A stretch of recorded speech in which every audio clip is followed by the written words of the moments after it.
Hello.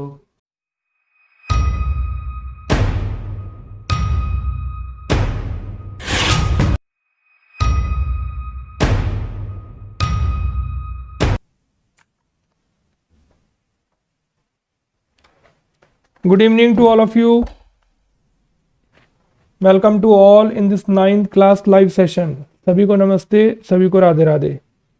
हम लोग 10 chapter का रिवीजन कर रहे हैं और जितने भी अच्छे अच्छे क्वेश्चंस पूरे 10 चैप्टर के अंदर हैं उन सबको हम रिपीट कर रहे हैं। तो कल हमने 10.5 एक्सरसाइज का क्वेश्चन नंबर 8, 9, 10, 11 और 12 किया था। आज भी हम एक दो क्वेश्चन अच्छे अच्छे इसके करेंगे 10.5 के, फिर बाकी क्वेश्चन दूसरी एक्सरसाइज के करेंगे। तो सबसे पहले आज मैं आपके सामने 10.5 एक्सरसाइज का क्वेश्चन नंबर 2 कर रहा हूं। ठीक है, चलिए पढ़ते हैं ध्यान से क्वेश्चन नंबर 2 को। ए कोड of circle is equal to the radius of circle. देखिए पहले एक सर्किल बनाते हैं और इस सर्किल के अंदर ये सर्किल का सेंटर है और जो कोड है जिसका नाम आपने लिख दिया ए बी, ये किसके इक्वल है? क्वेश्चन में दिया हुआ है रेडियस के इक्वल है, तो रेडियस का नाम तो ओ बी भी है। ठीक है, ओ ए और ओ बी दोनों रेडियस हैं और ये दोनों के दोनों ए बी के इक्वल हैं, ऐसा क्वेश्चन में लिखा हुआ है। कह रहा है find the angle subtended by the कोड at the point of minor and the major arc. तो चलिए पहले ए बी का माइनर आर्क बताइए। ये देखिए ए बी का माइनर आर्क, ये छोटा आर्क, इस पर मैंने अपनी तरफ से एक पॉइंट लिया P। अब ए बी का मेजर आर्क, ये देखिए यहां मैंने पॉइंट लिया जिसका नाम है Q। ठीक है, क्या कह रहा है कि माइनर आर्क पर जो एंगल बन रहा है जिसका नाम है APB, इसका भी आंसर निकालिए। और जो मेजर आर्क पर एंगल बन रहा है जिसका नाम है AQB, ये देखिए AQB, तो इसका भी आंसर निकालिए। Angle subtended by the code, code AB के थ्रू माइनर पर और मेजर पर जो एंगल बन रहे हैं इनका आंसर निकालना है। चलिए क्वेश्चन को स्टार्ट करते हैं। क्या लिखें? क्वेश्चन में गिवन है, मैं लिख रहा हूं यहां पर कि given that radius O A equal कोड ए बी। ये क्वेश्चन के अंदर आपको गिवन है, बट ओ ए तो ओ बी के इक्वल है। क्यों? Radii of same circle. तो बताओ ओ ए ओ बी के इक्वल भी है और ओ ए और ओ बी दोनों कोड ए बी के भी इक्वल है। तो जब तीनों आपस में इक्वल हो गए, so triangle A O B is an equilateral triangle. अगर triangle A O B equilateral हो गया, सोचकर बताइए, तो एंगल ए ओ बी की वैल्यू 60 डिग्री हो गई। देखिए एंगल ए ओ बी आपके पास कितने डिग्री आ गया? 60। अब बताइए ए ओ बी का बीच का लेटर अगर ओ हटा दें तो आर्क का नाम ए बी हो गया। तो आर्क ए बी से सेंटर पर एंगल बन रहा है ए ओ बी। ध्यान से समझिए और कॉपी पेन लेकर इस क्वेश्चन को करिए भी। और आर्क ए बी से रिमेनिंग पार्ट पर एंगल बन रहा है ए क्यू बी। और आपको मालूम है क्या लिखेंगे? Since arc A B subtends angle A O B at the centre of circle and angle A Q B. देखो ध्यान से, ए क्यू बी पीछे की तरफ बनना चाहिए, जो एंगल सेंटर पर बन रहा है उसकी बैक साइड में रिमेनिंग पार्ट पर बनना चाहिए। इन क्या लिखूं? Remaining part of circle. ठीक है, बताइए जो एंगल सेंटर पर बना हुआ है जिसका नाम ए ओ बी है, वो रिमेनिंग पार्ट पर बने हुए एंगल का डबल होगा। ठीक है, बताइए अभी अभी आपने ए ओ बी का आंसर क्या निकाला? 60 डिग्री। ठीक, तो 2 into angle A Q B. अब क्या करें? ए क्यू बी का आंसर निकालने के लिए, एंगल ए क्यू बी निकालने के लिए 60 को 2 से डिवाइड कर दीजिए। कितने डिग्री आ गया? 30 डिग्री आपका आंसर आ गया। देखिए क्यू पॉइंट मेजर आर्क पर एंगल निकाल दिया। अब क्या लिखूंगा? ध्यान से देखिए, in cyclic quadrilateral A P B Q.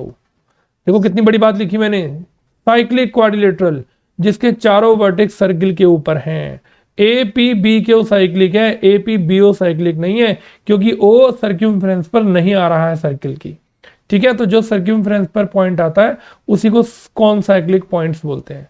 तो बताइए साइक्लिक क्वाड्रिलेटरल में अपोजिट एंगल पी और क्यू का सम क्या होना चाहिए, 180।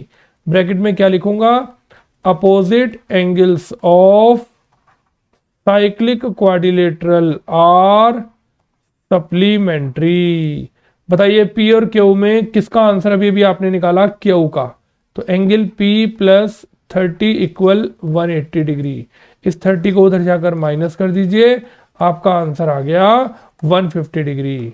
और पी का पूरा नाम लिख दीजिए कि एंगल ए पी बी की वैल्यू हो गई 150। देखिए तो ए बी से माइनर पर एंगल ए पी बी बन रहा था, वो 150 आ गया, और रिमेनिंग पार्ट पर ए क्यू भी बन रहा था, वो हमारे पास कितना आ गया, 30 डिग्री आ गया, क्योंकि रिमेनिंग वाला एंगल सेंटर वाले का हाफ होता है और साइक्लिक के अपोजिट का सम क्या होता है, 180।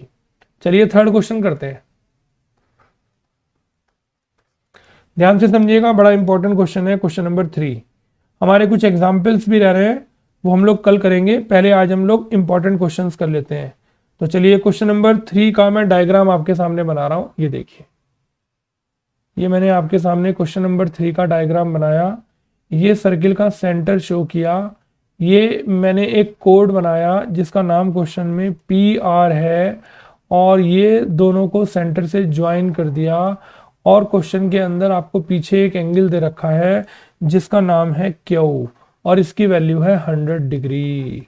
ये देखिए आर्क पी आर से एंगल बन रहा है पी क्यू आर, और रिमेनिंग पार्ट पर तो पी क्यू आर, और सेंटर पर कौन सा एंगल बन रहा है, पी ओ आर। तो क्या लिखूंगा, since major arc P R, देख लो ये माइनर आर्क नहीं है, ये मेजर आर्क है, बड़ा P R, subtends angle P O R, ये नीचे का पी ओ आर, कहां, at the centre of circle, and angle P Q R in remaining part of circle.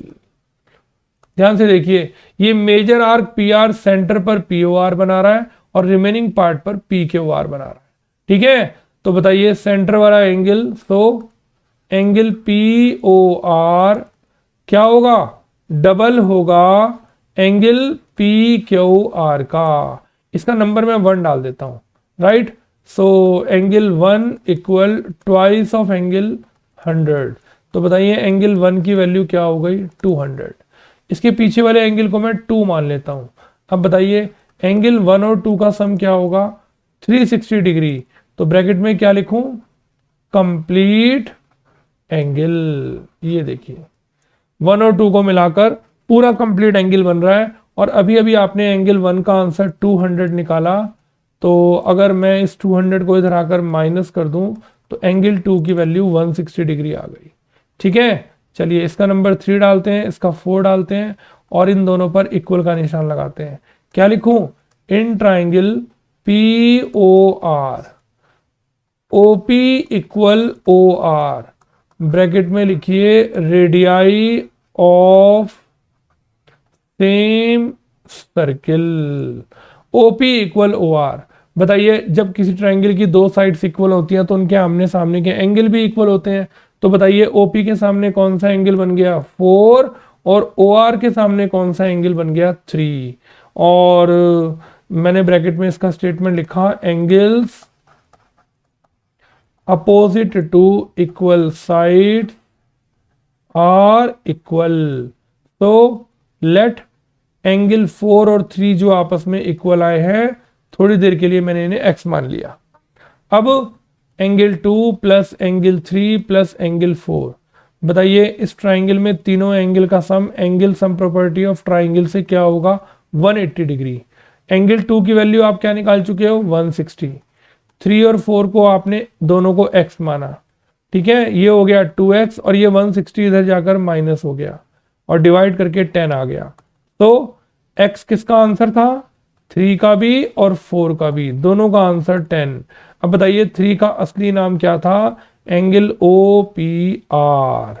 देखिए ध्यान से, कोई जल्दी नहीं किसी बात की, क्वेश्चन को रिपीट किया जा रहा है। उसने आपसे OPR पूछा तो हमने OPR ही निकाला, हमारा आंसर आया 10 डिग्री। आप चाहें तो पीछे से चेक कर सकते हैं अपने क्वेश्चन की वैल्यू को कि आंसर 10 ही आएगा। क्यू का डबल किया 1 आ गया, 1 और 2 कंप्लीट एंगल है 2 आ गया, 3 और 4 इक्वल है, रेडियस इक्वल होने की वजह से दोनों को x मान के तीनों का सम 180 किया, दोनों का आंसर 10 आ गया। बताइए कहानी अच्छे से समझ में आई कि नहीं आई? ठीक है, अब मैं आपके सामने एक्सरसाइज 10.4 पर चल रहा हूं और सबसे पहले एक्सरसाइज 10.4 का मैं आपके सामने क्वेश्चन नंबर कौन सा कर रहा हूं? क्वेश्चन नंबर 4 कर रहा हूं, ये देखिए। ठीक है, चलिए आज कितने क्वेश्चंस हम लोगों ने कर लिए? हम लोगों ने सेकंड किया, थर्ड किया और ये 2 क्वेश्चंस हमने किए। ठीक है, अभी हम लोग कौन सा क्वेश्चन कर रहे हैं? 10.4 का क्वेश्चन नंबर 4 करते हैं। चलिए डायग्राम बनाते हैं। If a line intersecting 2 concentric circles, लीजिए 2 कंसेंट्रिक सर्किल मैं आपके सामने बना रहा हूं। ये देखिए, ये पहला कंसेंट्रिक सर्किल बनाया, ये दूसरा कंसेंट्रिक सर्किल बनाया। ये देखिए, इन दोनों का एक ही सेंटर लिखा जिसका नाम क्या लिखा? O। आगे क्वेश्चन पढ़ते हैं। If a line cut the 2 concentric circles at A, B, C and D। ये देखिए एक लाइन है जो इस सर्किल को काट कर जा रही है, जो बड़े सर्किल को A पर, इसे B पर और इसको C पर और इसको D पर कट करती है। क्वेश्चन में लिखा हुआ है कि AB को CD के इक्वल दिखाओ। चलिए कंस्ट्रक्शन में हम O पॉइंट से एक परपेंडिकुलर बनाएंगे। ये देखिए, इसका नाम लिख देंगे M। क्या लिखूंगा? Through O draw OM perpendicular on AD। ये बड़ी लाइन AD के ऊपर परपेंडिकुलर है। ठीक है, चलिए स्टार्ट करते हैं। लिखते हैं फॉर आउटर सर्किल। अब हम लोग केवल बाहर वाले सर्किल को देखेंगे। क्या लिखेंगे? AD is the code of AD is the code of outer circle with center O। ठीक है, AD is the code of outer circle with center O since OM perpendicular AD, so M is the mid point of AD। बताइए अगर M AD का mid point है तो AM और DM दोनों आपस में क्या हो गए? इक्वल हो गए। बताइए OM अगर AD के परपेंडिकुलर है तो M मिड पॉइंट क्यों होगा? आपको स्टेटमेंट देना पड़ेगा, perpendicular drawn through the centre of circle to the code bisect the code. ये देखिए, सर्किल के सेंटर से सर्किल के कोड पर डाला हुआ परपेंडिकुलर कोड को क्या करता है? बाइसेक्ट करता है। ठीक है, इसलिए M AD का मिड पॉइंट होगा। अब हेडिंग डालते हैं फॉर इनर सर्किल। देखिए इनर सर्किल में कोड का नाम क्या है? BC। BC is the code of inner circle with center O since OM perpendicular BC। देखो अगर ये AD के ऊपर है तो BC के ऊपर भी होगा, तो क्या लिखूंगा? सो M is the mid point of BC। देखिए M BC का मिड पॉइंट हो गया। बताइए BM किसके इक्वल आ गया? CM के। सेम रीजन एज अबव, ऊपर वाला रीजन आएगा। अब क्या करेंगे? इक्वेशन 1 में से इक्वेशन 2 को माइनस कर देंगे। देखो एम बी सी का भी मिड पॉइंट है और एम ए डी का भी मिड पॉइंट है, तो चलिए माइनस करते हैं। A M minus B M और उस तरफ से D M minus C M. कौन बताएगा? ए एम में से बी एम जाएगा तो क्या बचेगा? ए बी बचेगा, और डी एम में से सी एम माइनस होगा तो क्या बचेगा? सी डी बचेगा। देखिए ये क्वेश्चन आपका प्रूव्ड हो गया। खूब बढ़िया, खूब सिंपल, खूब इजी क्वेश्चन था, और देखिए आपने कितनी जल्दी इसको कंप्लीट कर लिया। ठीक है, आज कौन से क्वेश्चंस किया हमने? एक तो 10.5 का सेकंड क्वेश्चन किया, और फिर हमने थर्ड क्वेश्चन किया, और फिर हमने इस एक्सरसाइज 10.4 का फोर्थ क्वेश्चन किया।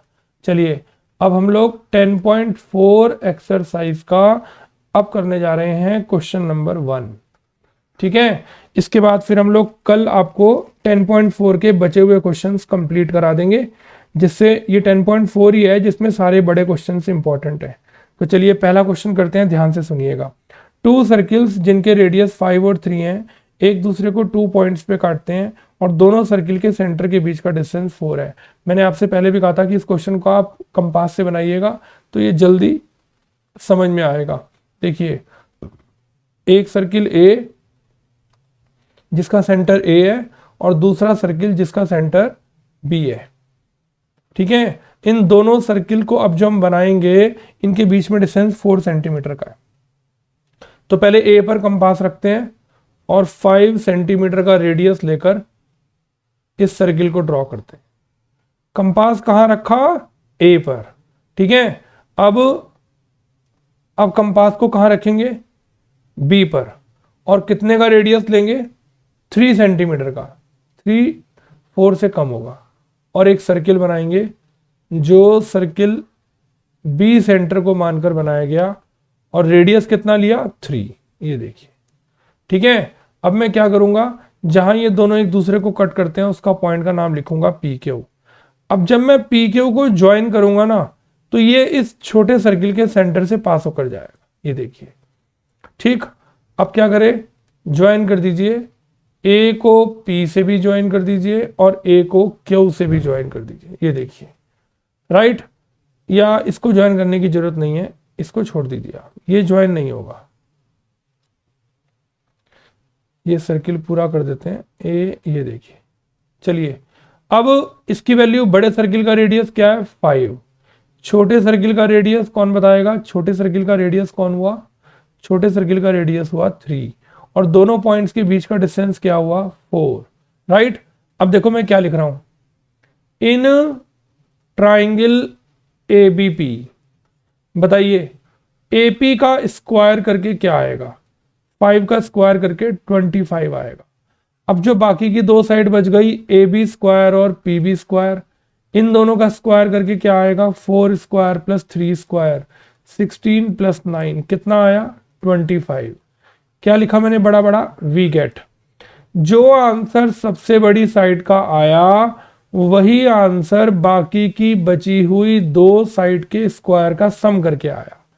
तो by converse of Pythagoras theorem, बताइए एंगल 1 कितने डिग्री का हो गया? 90 का। देखो सबसे बड़ी साइड के सामने का एंगल कन्वर्स ऑफ पाइथागोरस से एंगल 1 90 का हो गया। एंगल 190 होने से ए बी लाइन पी के ऊपर परपेंडिकुलर हो गई, क्योंकि एंगल 190 का हो गया और जहां एंगल 90 का बनेगा वो परपेंडिकुलर होगा। ठीक है, अब क्या लिखेंगे? देयरफॉर अगर ए बी लाइन पी के ऊपर परपेंडिकुलर हो गई, इसका मतलब ये हुआ B is the mid point of P Q. ये देखिए बी ए पी क्यू का मिड पॉइंट हो गया। क्या रीजन आएगा? Perpendicular drawn through the centre of circle, जहां जो ए है, to the centre of circle, बोलो भाई, to the code, bisect the code. देखिए एल्बर्ट स्टेटमेंट याद नहीं है या याद है? Perpendicular drawn through the centre of circle to the code bisect the code. अब बताइए अगर मुझे पी क्यू का आंसर निकालना है तो मैं पी बी का डबल कर दूंगा, क्योंकि अब बी पी क्यू का मिड पॉइंट है। बताइए पी बी की वैल्यू कितनी है 3, तो मेरा आंसर आ गया 6 सेंटीमीटर। और ये आपका क्वेश्चन कंप्लीट हो गया। ठीक है, समझ में आ गया। तो आज हमने क्वेश्चंस कर लिए काफ़ी सारे, 4 ही क्वेश्चंस किए हैं, चारों अच्छे थे। और कल हम लोग 10.4 के बचे हुए क्वेश्चंस कंप्लीट करेंगे। इतने आप हैंड टू हैंड इन सब का रिवीजन कर लीजिए, जिससे आपका काम खूब बढ़िया से अच्छे से हो जाए और फिर आप क्लियर सब चैप्टर्स को अच्छे से समझ सकें। ठीक है, चलिए ध्यान रखिएगा, आज का रिवीजन जरूर करिए, क्योंकि मैं 10 चैप्टर के सारे इंपॉर्टेंट क्वेश्चंस दोबारा कर रहा हूँ, थ्योरम भी करूँगा। और लेकिन आपकी ड्यूटी बनती है कि आप भी अच्छे से रिवीजन करें। सभी को Radhe Radhe, good night, have a good day, God bless you.